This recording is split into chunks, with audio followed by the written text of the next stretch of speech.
And now for our next debate, we have Christine versus Jennifer on the topic of same-sex marriage. Hi, my name is Christine Smith, and I'm supporting Governor Gary Johnson. And I'm Jennifer, and I'm supporting Obama.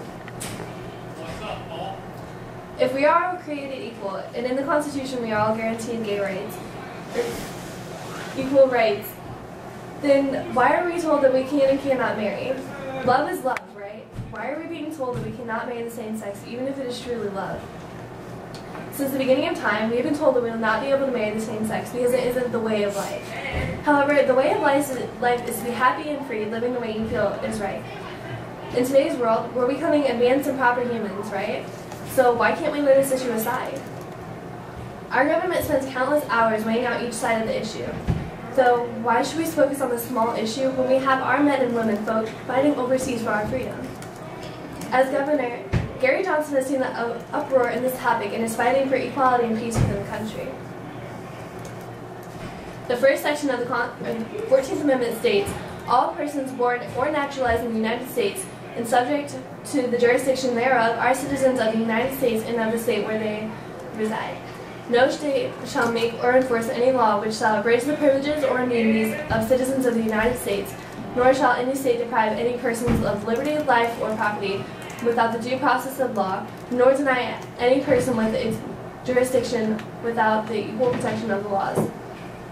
Denying these people with their rights is unconstitutional. If we wish to be presented with all our rights, why is it that we so easily take away anyone else's? The government, neither state nor national, should be involved in deciding whether or not two people should be married or not. We're all human beings, correct? And if a male and female from two different races fall in love, who should be there trying to stop them? No one, correct? Then why is it any too different if people of the same gender were to do so? The legality of same-sex marriage became an issue back in 342 AD during the Roman Empire, and it's still a huge controversial topic today. You would think they'd have solved an issue by now, but our government still hasn't come up with a solution. And Obama's been working for the last couple of years to legalize same-sex marriage. In 2010, he repealed the DADT policy, don't ask, don't tell, because he believes that people who are in the Army should be able to reveal if they're homosexual or not. And he declared the 1996 Defense of Marriage Act as unconstitutional because you can't force people to be with a general gender that they're expected to be based off of religion, specifically the Bible, because not everyone is a practicing Christian, and forcing them to live by those laws or those beliefs is against their human rights. Those are both two reasons that the government needs to be involved in gay marriage. My candidate believes that neither state nor national government should be involved in gay marriage. He feels it should be left alone, unlike my opponent.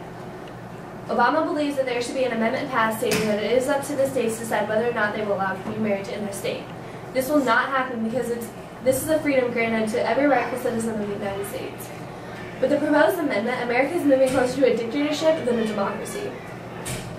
America was founded on a democracy to move away from the rule of Great Britain. By doing so, we guarantee the rights of every citizen.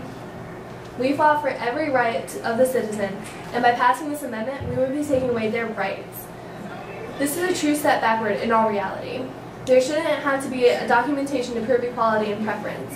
Again, we shouldn't need to worry about such minor and unimportant topics.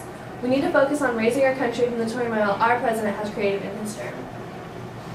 The difference between my candidate and his opponent is that my candidate wants to pass an amendment so that it's up to the states if same-sex marriage is to be legal or not.